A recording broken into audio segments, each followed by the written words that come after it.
Kender I de jokes, der bliver fortalt igen og igen og igen, og stadigvæk er sjove? Det er i hvert fald ikke det internet-memes, det er. De hverken har været eller er sjove. Og denne fremlæggelse er ikke sjov. I må godt grine, men når I gør, så skal I skamme jer.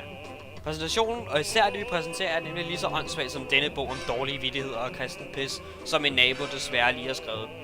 Udover det har vi også det til fælles, at vi undskylder, før vi går i gang. Den eneste forskel er faktisk, at hans bog virkelig vigtigt og kan sig, mens vi prøver at være lidt strategiske. Nå, men Kevin, fortæl dog børnene, hvad memes er. Et internetmeme er altså ligesom det, som Henrik og jeg altid plejer at sige med kromosomer 15, som altid er det rigtige svar. Altså, et meme er stadigvæk en fuldkommen åndssvagt joke, som faktisk ikke er særlig sjov eller giver nogen som helst mening. Men gentagelsesglæde gør altså et eller andet. Om det så er positivt eller negativt, det kan diskuteres. Men Kevin, er det ikke det samme som en intern joke? Nej, lille Fabian, det er det ikke. For en intern joke, det er intern, hvor memes de er offentlige. Og siden af internet-memes er delt overalt på internettet, gør det dem ret så interessante. Og det er det, vi vil prøve at kigge på i dag og gøre jer en lille smule klogere på. Og husk, det der er kultur. Ikke bare teenager med alt for meget fritid. Kultur! Jeg sagde kultur! Og det jeg skulle til at sige, før jeg var så uhøfligt afbrudt af Lars Peter er, hvordan memes opstår. Og en af måderne memes skal opstå på, det er ved direkte forsøg på at sprede det rundt omkring på internettet. Ved hjælp af forskellige chatsider og kommentarfelter rundt omkring. Et eksempel på det kan være copy-paste-memet. I sexually identify as an attack helicopter. Ever since I was a boy, I dreamed of soaring over the oil fields, dropping hot sticky loads on disgusting foreigners. People say to me that a person being a helicopter is impossible, and that I'm mentally ill. But I don't care. I'm beautiful. I'm having a plastic surgeon install rotary blades, 30mm cannons, and AGM-114 Hellfire missiles on my body. From now on, I want you guys to call me Apache, and respect my right to kill from above and kill needlessly. If you can't accept me, you're a heliphobe, and you need to check your vehicle privilege. Thank you for being so understanding. Eller Fuck Her Right in the Pussy, som er en pervers film med jeres syge tanker. Oh, I don't care if she's 20. Hell, I'd fuck her. You can't say you wouldn't fuck her.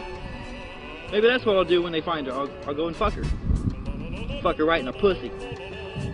All right, well, we definitely apologize for that editing error in that story. We are going to switch gears now to the prospect. Og så lige pludselig, så havde vi det her. Very close call. I want to bring in some of the fans. How nervous were you guys watching this game? I was really nervous. Fuck her right in the pussy. Okay. En anden måde, som et meme kan opstå på, er, at mange simpelthen spontant begynder at gøre det samme på samme tid og samme sted, af en eller anden grund. Det startede, da Road Sandstorm memede. Da sangen Sandstorm blev spillet på en livestream, uden at alle seere kendte sangen, begyndte mange at spørge efter sangens navn med den logiske sætning Songname? Dem, der så kendte sangen, svarede så naturligvis, da Road Sandstorm igen, og igen, og igen, og så var det meme født. Hver gang nogen i dag forsøger at spørge efter et navn på enhver sang, så er der så tit en eller anden nørd, der svarer Darude Sandstorm. Han får så også en god omgang skrevet bagefter. Og nu historie. For længe siden synes man, det var mægtig sjovt at tegne briller og skæg på folk i avisen. Men så skete det, at størstedelen af befolkningen fik råd til en saks. Og så var det meget sjovere lige pludselig bare at klippe folks hoveder ud og klistre dem på kvinders kroppe. Så fik man computerprogrammer, der kunne få en til at se mærkelig ud i hovedet. Ej, hvor morsomt. Og for ikke så lang siden udkom der faktisk en bog ved navn Kvinde, kend din pik, der indeholdt en masse billeder, hvor ordet pik var blevet sat ind i de fjolledeste sammenhæng. Og den fik faktisk gode anmeldelser. Denne bog var nok lidt inspireret af Kasper og Mandrill-aftalen, så var hvad Frank og Kasper og deres kolleger lavede før de lavede Klovn. Du har specialiseret dig i at gøre tingene lidt mere interessante. Ja, jeg mener egentlig godt, at man med ganske få midler kan gøre det hele noget sjovere. Jeg har nemlig fået et brev her, hvor der er en pige, som skriver: I sidste uge så jeg et gør-det-selv-program på 4 timer. Det var utrolig kedeligt, og nu skal jeg se programmet igen på lørdag. Hvad gør jeg? Og hvad siger du til den, Jarl? Jamen, jeg synes da bare, vi skal se programmet.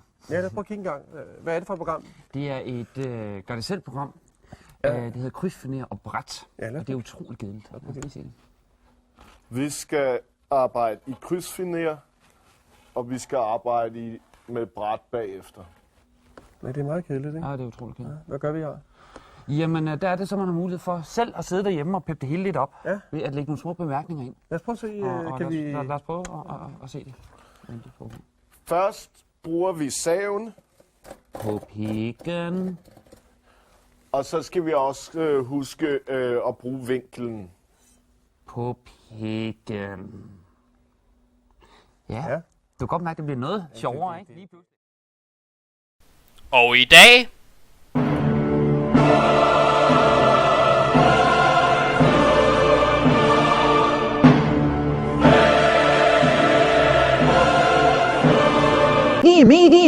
Me. Once my 2-year-old brother went to my computer and deleted my porno. Hundreds of gigabytes. Hundreds and hundreds of them. I was absolutely furious. A few days later, I got my sweet revenge. I peed in his suit. Here goes. It was lovely. Not long after, my brother drinks. And I'm standing there laughing, oh no! And then that really does it. He gets a knife and he starts cutting into the flesh of my skull. Then I give a shout, get off me! Yay! Suddenly, my mum gets to my brother's door. She said, is everything all right? My brother said, okay. Yeah, okay. Don't worry about it. Meanwhile, I was bleeding away like mad, dribbling blood all over the carpet, and all the time my brother is not taking any notice of Michael. What's he doing? He's trying to be distracting. Look out the window. There's a window. Not long after, I went to the hospital. I lay there in a bed eating hospital food. Oh no, this is horrible. I start moaning. Then I noticed my nurse. She was really hot. So I tried looking down her shirt. Oh, damn it. Suddenly she's asking me, do you want an apple? No. Do you want steak? No. What do you want then? So I said, I want you to sit on the top of my huge, meaty, erect, 65-year-old penis until I come in your tight, unshaven hair, a little snatch, and you scream like a little girl. Actually, that wasn't very nice. So that's how I got into prison. Nice. Okay, det her skal nok forklares noget mere. Manden I ser her hedder Michael Rosen. Han er en 69-årig engelsk børnebogsforfatter, der uploadede en masse af sin historie til YouTube, så hans 5-årige målgruppe kunne få dem fortalt, selvom de ikke var i trykken længere.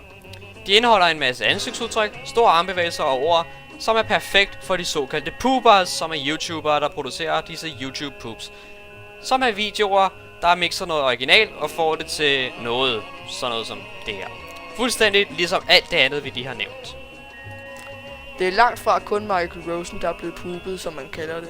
Det kan være alt video og også musikmateriale, alt lige fra Postman Per til James Bond. Grunden til, at vi valgte lige netop at præsentere Michael Rosen, er historien bag hans YouTube-poops. Han uploadede nemlig alle sine videoer komplet uvidende om, at alle kunne downloade dem, redigere i dem og uploade dem, som de havde lyst til.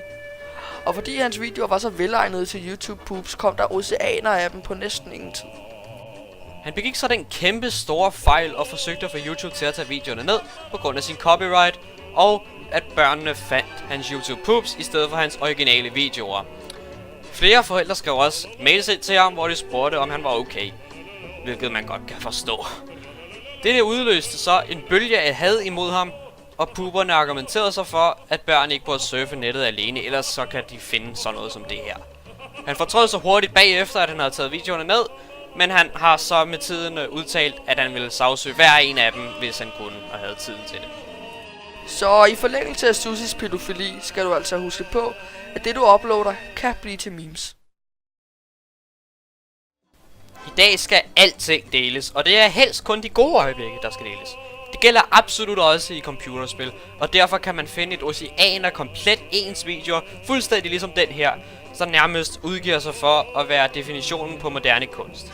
Disse montages, som man kalder dem for, kan vare op til flere timer, selvom at vi egentlig synes, at et minut højst kan gøre det. Ikke at vi har noget imod, at man laver film ud fra et computerspil. Der findes nogle utrolig flotte film, der virkelig viser, hvor langt man er kommet med computergrafik. Selve indholdet i montages, såsom denne, er ikke det ægte problem. Det lægger mere i alle sponsorerne, at deres aggressive kampagner, såsom at du kunne få dobbelt XP, hvis du drak og spiste Mountain Dew og Doritos, imens du spillede. Udover det er der især også mange amatører, der desperat forsøger at efterligne de populære montages. De er heldigvis i dag druknet i montage parodies. Så det eneste vi kunne finde var det mesterværk, som er, lad os være ærlige, wow.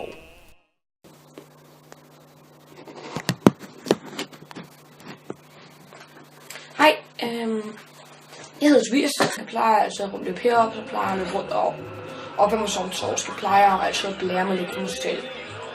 Der var en anden, der var en tredje. De er så dumme, synes jeg. Hej med dig. Hej, vil du have hånd?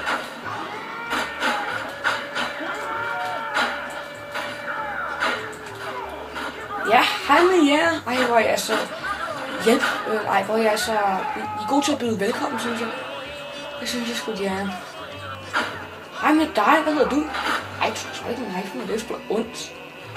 Prøv at se, det er dumme. Jo, kan man stå, hvis man ikke er så god. Sådan der. Prøv at se. Hvor dumt det er. Så må man lige sådan her. Hvis der er nogen, der er noget længere end Wave 25, så prøv at skrive det, eller bare skriv bare sådan en Wave i noget. Jeg vil gerne høre om jer.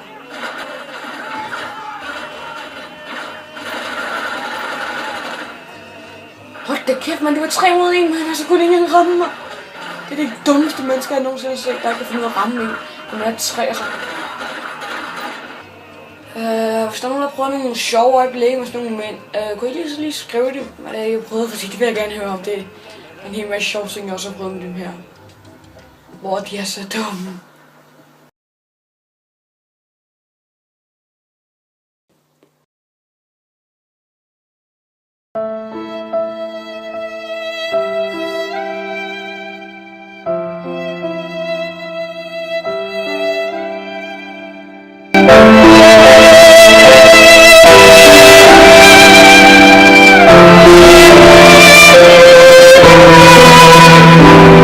Alt det her var der nogen, der blev træt af, og derfor opstod begrebet montage parodies, der som titlen antyder er parodier af montages.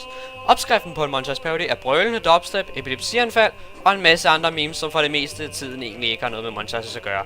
Alt det rører sammen til en grød af noget. Der er dog ingen montage parodies uden en masse råben og skrigen over, man tilfældigvis får nakket 3 fjender på samme tid. Oh baby, a triple! Oh yeah! Eller at man nakker en med det sygeste 63 throwing knife, som naturligvis skal være en del af familiealbummet.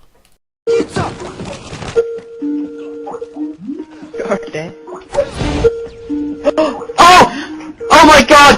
Oh! Oh my fucking god! Oh! Oh! No, get the camera! Money! Oh my god!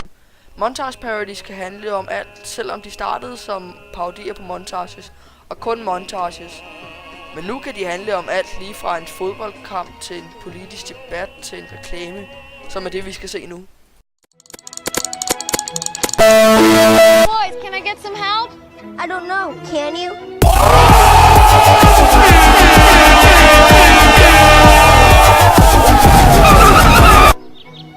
Guess you don't want Doritos.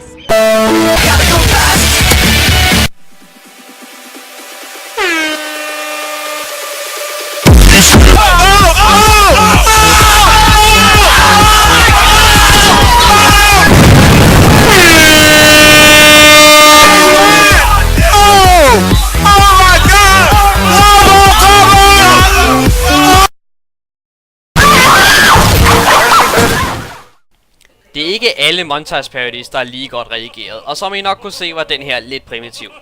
Og sådan er det med de fleste montage parodies, fordi alle vil lave dem, og så finder ud af, hvor svært og tidskrævende det er at redigere videoer. Det er jo ikke alle montage parodies, der er sådan. Den næste video, som I skal se, har fået 1,5 måneds kærlighed af en professionel videoklipper. Resultatet er 4 minutters epilepsianfald, en gaffeltruck og noget med Shrek. Ved det.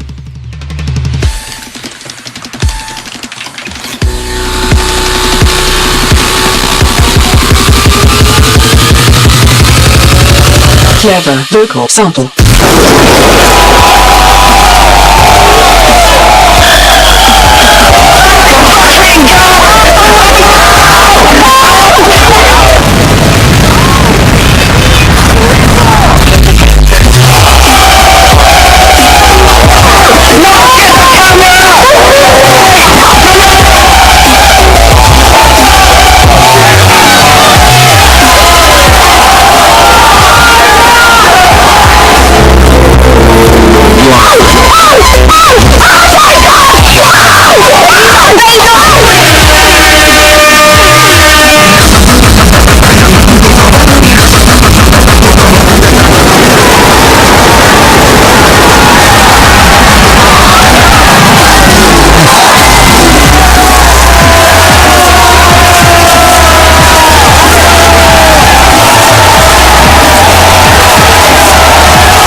Selvom montage parodies langt det meste af tiden er i videoform, er der engang imellem sange og endda spil, der handler om det.